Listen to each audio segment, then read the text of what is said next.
Hi hello అందరికీ నమస్తే. ఇవాల్టి రెసిపీ రెస్టారెంట్ స్టైల్లో అండ్ క్రిస్పీగా వచ్చేలా దోశ ఇంట్లోనే ఎలా చేయాలో ఈ వీడియోలో చూపించబోతున్నాను. ముందుగా ఒక కేజీ రేషన్ బియ్యాన్ని 2 టైమ్స్ వాటర్తో నీట్గా కడిగేసి రైస్ మునిగేదాకా వాటర్ని యాడ్ చేసి మార్నింగ్ దోశ తినాలి అనుకున్నాక ముందు రోజు మార్నింగ్ అంటే టోటల్గా 10 అవర్స్ బియ్యాన్ని నానబెట్టుకోవాలి.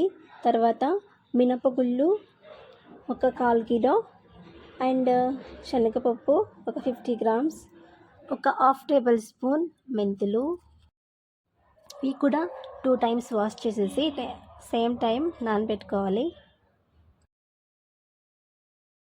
నెక్స్ట్ దోశ క్రిస్పీగా మాయిశ్చరైజర్గా ఉండాలంటే ఇప్పుడు కొన్ని అటుకులు తీసుకొనేసి రుబ్బుకునేటప్పుడు ఒక 10 మినిట్స్ ముందు నానబెడితే సరిపోతుంది. మొత్తం అంతా స్టీల్ బకెట్లోకి యాడ్ చేసేసి గ్రైండర్లో వేస్తేనే దోశ బాగుంటుంది కాబట్టి నేను గ్రైండర్లో వేపిస్తున్నాను. తర్వాత ఇంటికి తీసుకొచ్చేసిన తర్వాత రుబ్బుకున్న రైస్ పిండిని బాగా మిక్స్ చేసుకోవాలి. వాటర్ ఏమీ యాడ్ చేయకుండా పిండిని మొత్తం బాగా మిక్స్ చేసి రాత్రంతా వదిలేస్తే మార్నింగ్ ఇలా డబల్ సైజ్ అయి ఉండాలి.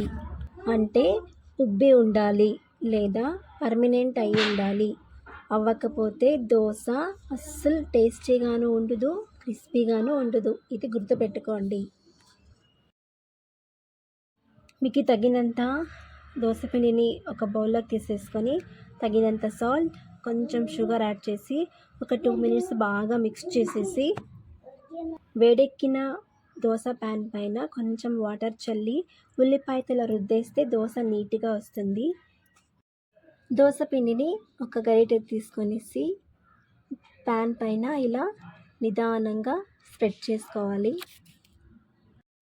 మన దగ్గర నెయ్యి అయినా సరే ఆయిల్ అయినా సరే ఒక స్పూన్ అలా వేసేసుకుంటే ఒక 2 మినిట్స్ తర్వాత దోశని టర్న్ చేసేసి ఒక 30 సెకండ్స్ వదిలేసిన తర్వాత ప్లేట్లోకి సర్వ్ చేసేయడమే.